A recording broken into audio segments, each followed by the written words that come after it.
So I got mad frustrated because I unplugged it. Like I literally unplugged the fucking thing. And then so we lost audio, so we're starting over. So but I'm gonna go through this mad fast. I don't feel like doing the whole thing all professional again. Uh the following program may contain graphic dark content. Uh don't just it's I don't even want to give the whole disclaimer again. Viewer and listener discretion is advised and it is not intended for children.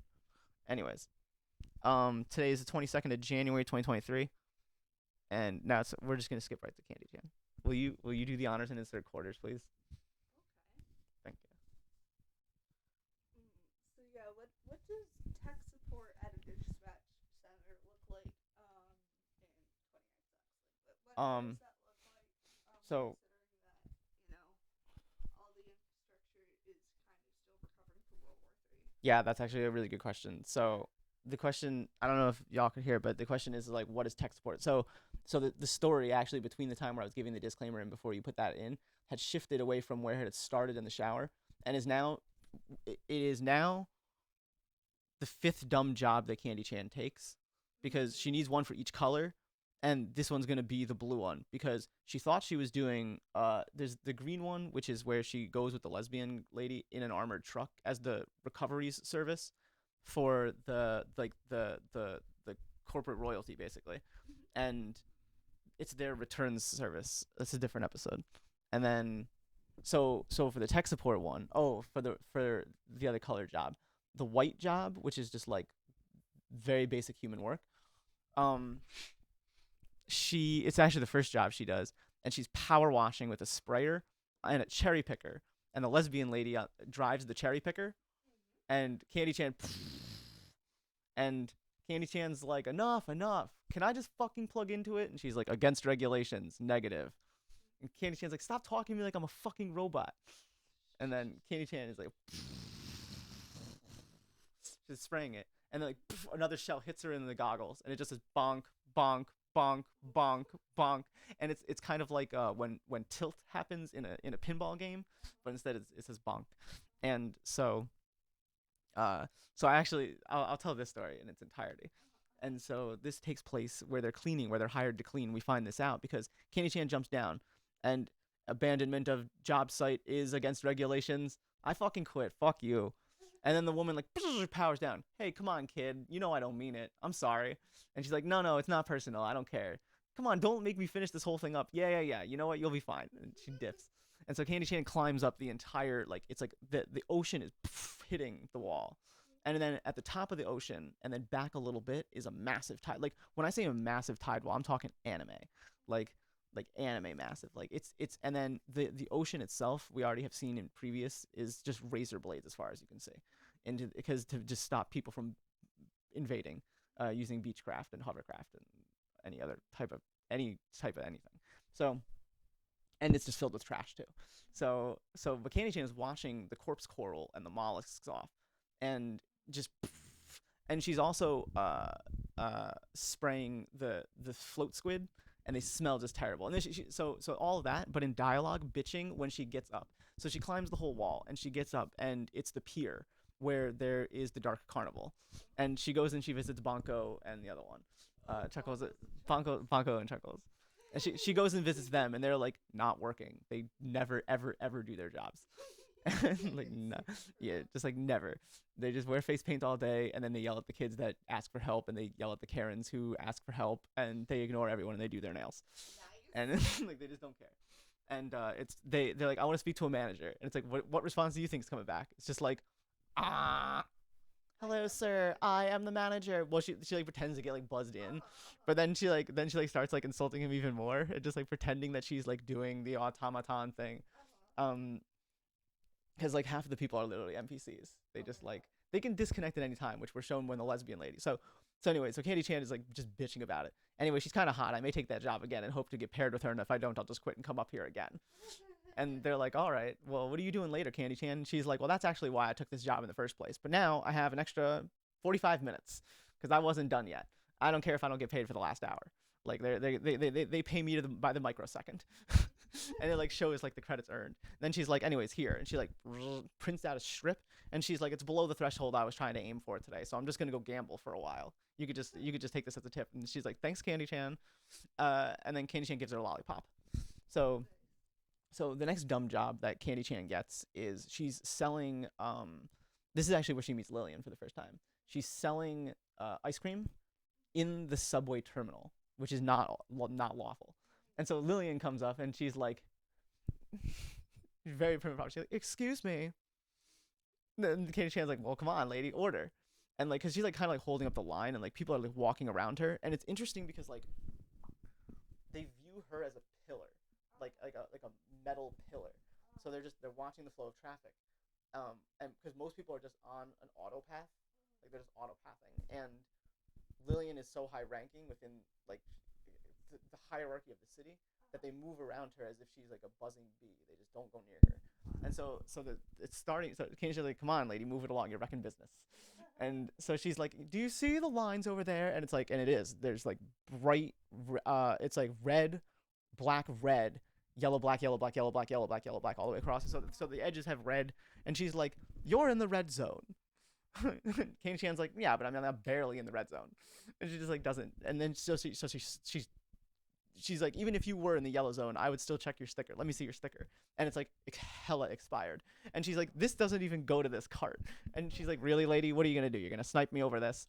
And she is. She's gonna snipe Candy Chan over this, because Lillian's just having a bad day. And but at that moment, a drone, like one of those zipping drones, whizzes overhead, and then the lights like flash on and off, and like everyone like goes to like the sides of the building, and then a moment later, like the cops, just fucking SWAT team is just running through, like going wherever it is that they're going, and like we don't really have that equivalent. Like there's normal running cops don't have sirens, you know what I mean? But like in the future, they definitely do, and they don't move around in groups of two. They move around in groups of like 15 to 30. They move fast, so yeah, people got to get out of the way. So Candy Chan takes the opportunity to like hide and leave and like get on a different train and like go into the tunnel. And then from the tunnel, she like kicks into the sewer. And then from the sewer, she can go, Ninja Turtles. You know about the Ninja Turtles? I know of them. They live Ninja Turtles. Yeah, that is definitely it. So that's the second dumb job she does. And then the third dumb job she does is, well, now it's this. She gets a job at the dispatch center, and the dispatch center job is much more similar to. So the problem is that she has to end up quitting the job because she can't do what's required of her, because she has to go into a Faraday cage for security purposes to make sure that exactly why she can't go in isn't happening, which is someone is remoting into you. Because if you're in a Faraday cage, you can't get a signal in or out. And so she can't be Candy Chan autonomously and also do tech support, because she needs like the full mental capability, and not just like the annoying AI creature that just kind of like lives in the android and just is having a great time. But then as soon as the actual like person who pilots that body is back in, it's the mood shift is Jekyll and Hyde almost. And so yeah, so she can't do it. But all she has to do is throw the switch. That's like so it's the first time we see the disconnect, where like he's like if like you do this now, you're gonna lose your clearance. Basically, it's like you have to go do it. Like you're the only one of us who can. Like the dispatch center got kind of shut down, and like all day it's been a really complicated job of like all these wires everywhere, and he's just like, and so he does it. He ends up doing it. Well, Candy Chan does it. So she comes back upstairs. All she has to do is throw the switch, but she's like terrified to go down there, and she has an existential panic attack about this, like an autistic breakdown, because she hates to be on her own. The only place she can be on her own safely, there's only like a few places because she's autistic, and one of those places is the center, and that's why you get a totally different character out and in, like same body but totally different mood. Like one is like the most deadly serious assassin fucking like, and usually he follows Candy Chan around, so like he like is just piloting her and like is her, and then we'll just be kind of like the Shinigami follow, not you Shinigami follows, the Shinigami from Death, yeah, and just following silently in the background, or like more like No Face. He's much more like that, like No Face, but then Candy Chan to front it, and so like he's always lurking, and but yeah, so So the cops love this. Like they love this, and they're like, you did really great today. Like we don't want to hire you through that temporary service again. We want to hire you directly. And he's just like, there's absolutely no chance. He's like, you have no idea like how risky it is for me to put this body into your possession. He's like, I needed access to get your system to rootkit it. And he's like, you already knew that's why I was in there. That's why you had sent me down the basement to prove that, because you could have locked me. You could have locked my body in. He's like, that's a trust exercise. Now my body is traumatized. And he's like, yeah, he's like, you're not wrong. And he's like, but also we were trying to trace you. And he's like, yeah, and what do you find out? Well, you're proxying through the 20XX center. And he's like, okay. He doesn't give a fuck because like it's true. But what they also don't know is that he lives like next door in the other dome. And then Kandichan will also be able to sleep like a spider up in that dome. And so she like, her favorite thing is ziplining, like, or like rappelling down. And so she clips this thing because she used to jump out of helicopters. That's how she loves that falling motion. And there's like 5 times in the story where she does it. The first time we see her do it is when she's still growing. She's kind of like a 5-year. She has the mind of a 5-year-old at the time, and she's like humming to herself. But then she gets sent up like into autism mode, and just immediately goes into static and then like black. And then like she's just being used to scan for this nuclear powered fucking Uber drone that has been operating autonomously for 10 years past when the war is already over. But it doesn't give a fuck. It never got the orders because the satellite system was destroyed. So this thing never got to uplink. And its protocol was apparently, this one's malfunctioning. Its protocol was supposed to be to just shut down after 2 winters, but it never did. And so it's trying to kill them. And like she goes all the way to the top of it's a loading dock, and it's like a crane that used to pick things up, and it's the only one that hasn't rusted and fallen. And so they send her up there so she can get reception. And then she has to get down really quick, and she throws herself off into the like abyss. And then she like falls through the fog. And then like right at the bottom, she like grips it off, but it like cuts into her hand, and she screams, ah, because like he didn't have gloves. So it's like it shows that there's also like a torturing going on. And then throughout the rest of the story, Kandichan is wearing gloves. It's the only time she wasn't wearing gloves. And because it's kind of a strange story. I'm trying to think where I was because I'm telling you like millions of parts of different chapters at once. Oh yeah, so the dispatch center, like the cops dispatch center. The cops are like a kind of an interesting faction because like they work directly for the Namatoshi family. So like they are the enemy, but they're not the same way that our gang cops are the enemy. They don't work for the state apparatus. They work for the private enterprise. And that's pretty clear from the start of it because the military is the statist institution, but the military is beholden to, we find out later, to the Yakuza, who then becomes the shogunate.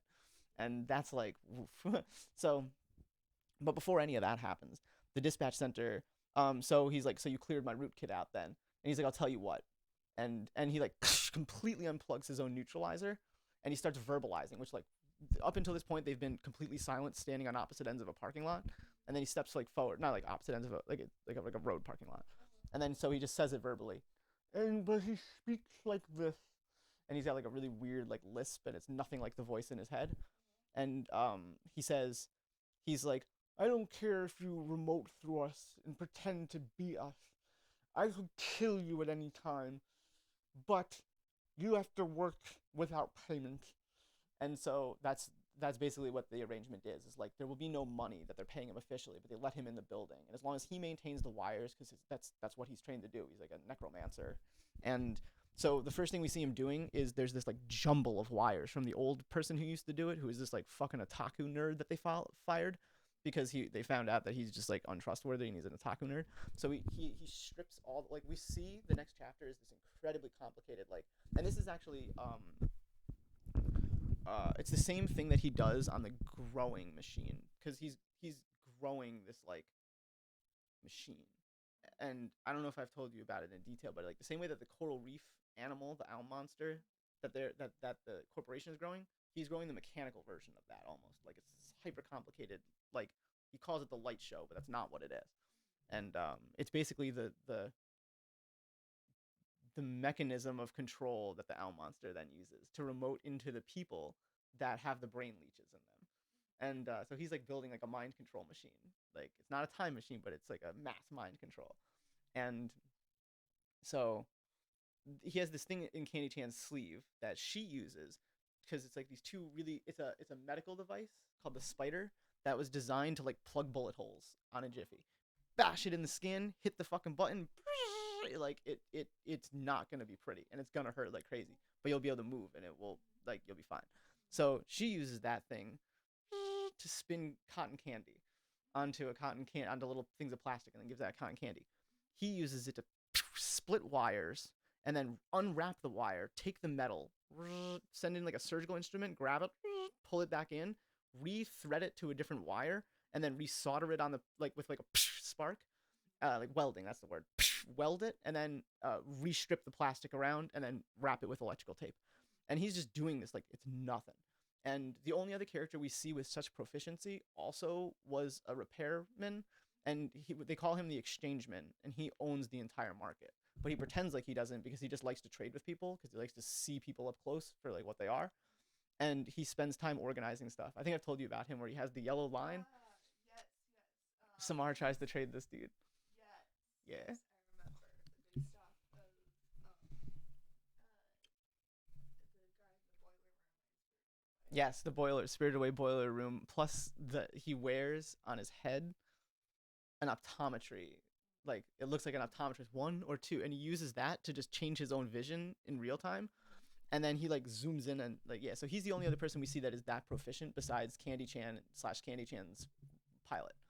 And I'm trying to think where else I was in the story. So that's what it looks like with the dispatch center. And that the dispatch center had already been a chapter, but the dispatch center hadn't been a dumb job plus a police informant connection because the character doesn't matter.